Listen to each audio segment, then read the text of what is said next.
This talk is about the minimization of Good-for-Games automata. So the problem is to find a minimal Good-for-Games automata, which might be a Büchi automata, a Büchi automata, or a parity automaton, which is language equivalent to a given either Good-for-Games automaton or to a deterministic automaton. Right, so just as a very slow definition of what these automata are, let's start with the deterministic finite automaton. This one is going to recognize the language of all words that are of even length and contain at most one. So very easy. If it sees 3 A's followed by a B, right, this would be in the language, and this would be the final state that it accepts. A Büchi automata do not want to end in a final state because they eat infinite words.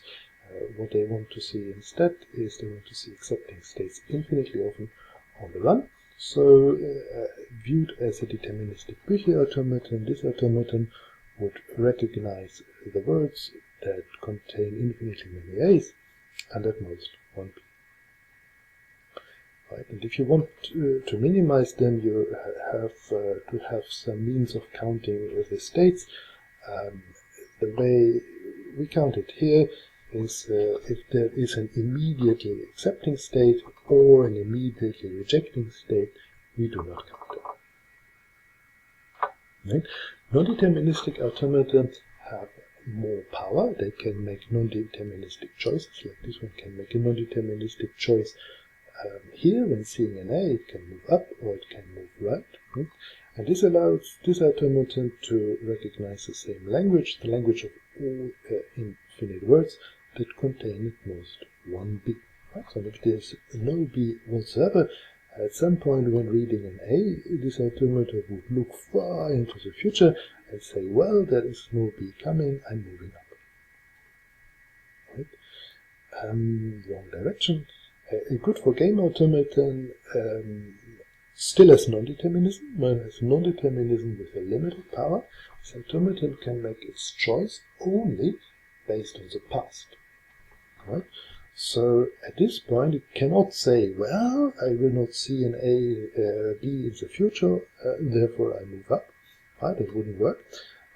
It has to somehow react on different futures of the world. Okay.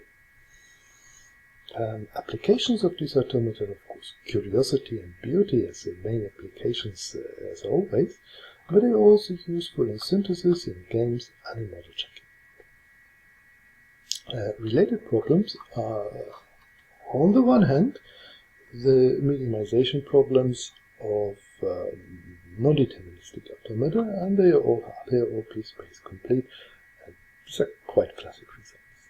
For finite automata, minimization for deterministic automata is pretty easy. So DFA minimization is, of course, a quasi-linear problem, easy peasy, and much of the easiness is retained when you go for very weak classes of omega automata, for weak automata who are at the same time Büchi and Büchi. Now, if you look at normal deterministic omega automata, Büchi, Büchi, and parity automata, then the minimization is hard, even if not quite as hard as for non-deterministic automata. So that would make you expect that the minimization of Good-for-Games automata is complexity-wise somewhere between these two, somewhere between NP and P-space. However, in a very cool recent result, Gradi and Kupferman have shown that Good-for-Games Büchi automata minimization is actually tractable, so long as you have the acceptance on the transition. Right? So that paper simply assumes the acceptance is on the transition, which I personally think is where it belongs, but this is not where the standard representation of automata has it. It usually has it on the state. And we are looking at what happens when you put them on the states. Right? And the result is that in this case, minimizing Good-for-Games Büchi automata, which we focus on the stalk, but also Büchi automata and parity automata is all NP complete. Inclusion in NP is pretty straightforward. You can just guess and check. NP hardness has proven much easier than you would think. You can simply borrow the known hard languages for the minimization of a deterministic Büchi automaton and just show that the minimal good-for-games automaton is just the same automaton. Right? It is just this deterministic Büchi automaton that is also minimized, or the class of deterministic Büchi automata, which is also minimal among deterministic Büchi automata.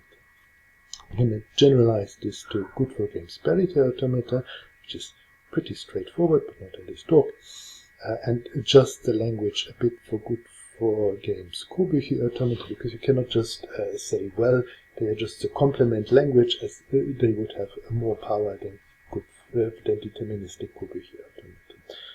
I'm not going to talk about it here, but the adjustment is straightforward. And then, of course, we have to take a quick look at why the argument breaks down as soon as you move exceptions on the transition, as Radi and Good-for-Gamas have done. Right, so let's start with the inclusion in NP. Right, for the inclusion in NP, well, we start with a good-for-game automata G, right, and a bound N, and then we want to check if there is a good-for-game automata C with at most n states or n transition. Right? And this question is proved to be in NP. But note that we would say here that we start with a decent good-for-games automata. Now, if you start with an automata which is not good for games, then you can still, of course, run the same algorithm, but the result is no longer reliable. Right? So, if you have a Büchi or co-Büchi automaton and checking good for games, this is known to be tractable. If you start with a deterministic automaton, which is, of course, also a sufficient condition for good for gameness, then you also know absolutely well that you start with a good for games automaton, but the test that the automaton you start with is good for games is not part of this procedure. So the sketch that to sketch out how such a procedure would work, well, it uses that an automata is good for games if it simulates one, and just likewise if it simulates all good for games automata. Right? Originally, this was defined as simulating a deterministic automaton, but then, of course, simulation is pretty transitive. Right, so you start out with guessing a good candidate automaton, which has a sufficiently small number of states or a sufficiently small number of transitions, depending on what exactly on the automaton you want to minimize. Now, if the automaton you start with is already no bigger than this bound, right, then you're done because you have your automaton. Right? So, of course, the automaton will always simulate itself. Right? So this is just a remark for the case that n is somehow dense and you give a number which is bigger than the automaton. Just to say there is no density problem. Right. So once you have this candidate automaton, you just can check and validate that G simulates this candidate automaton and this candidate automaton simulates G. Those are checks in NP, simply because the game which is run is a game with two parity conditions, which are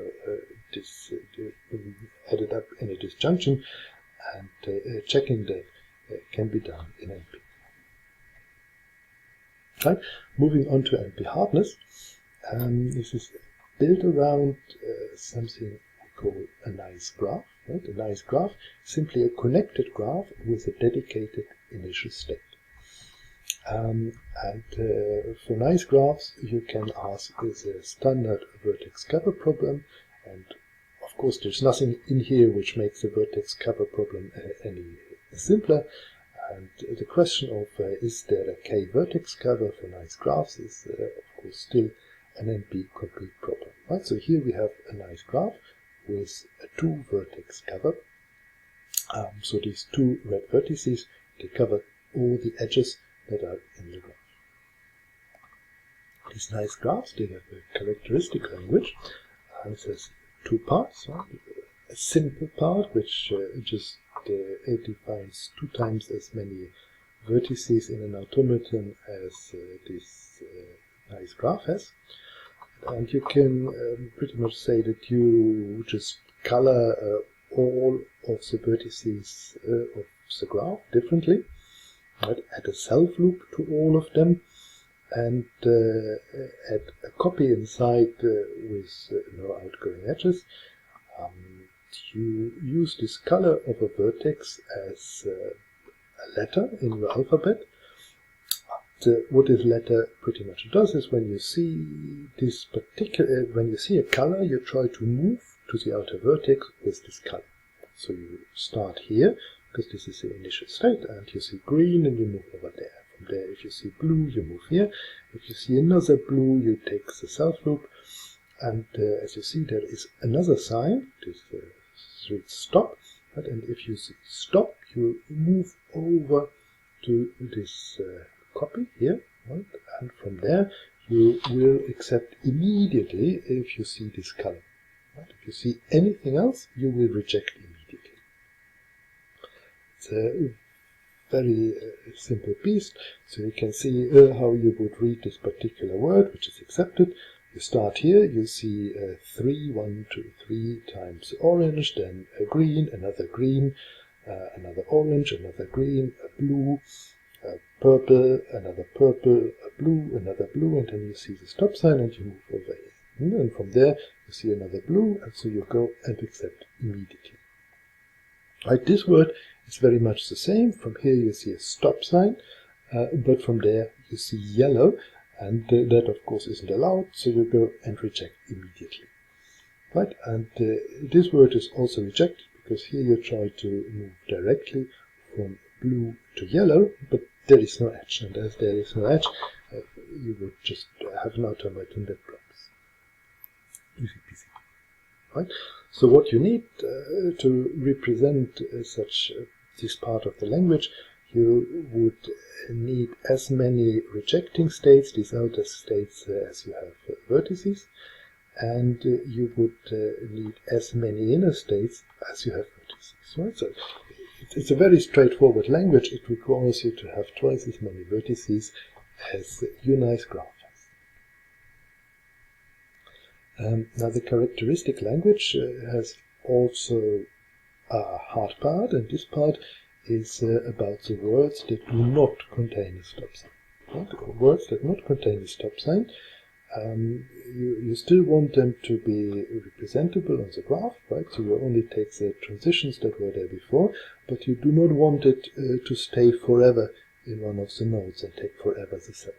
Right? Instead of that, you want it to take infinitely many times one of the edges.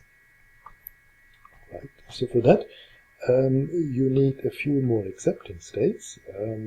But the first and foremost thing is you still need the same states as before, right? For each of these states, you need a rejecting state, because you need to be able to stall for pretty much ever in this state, and that cannot be accepted, right? But you must always be in a position to move onwards to the stop state,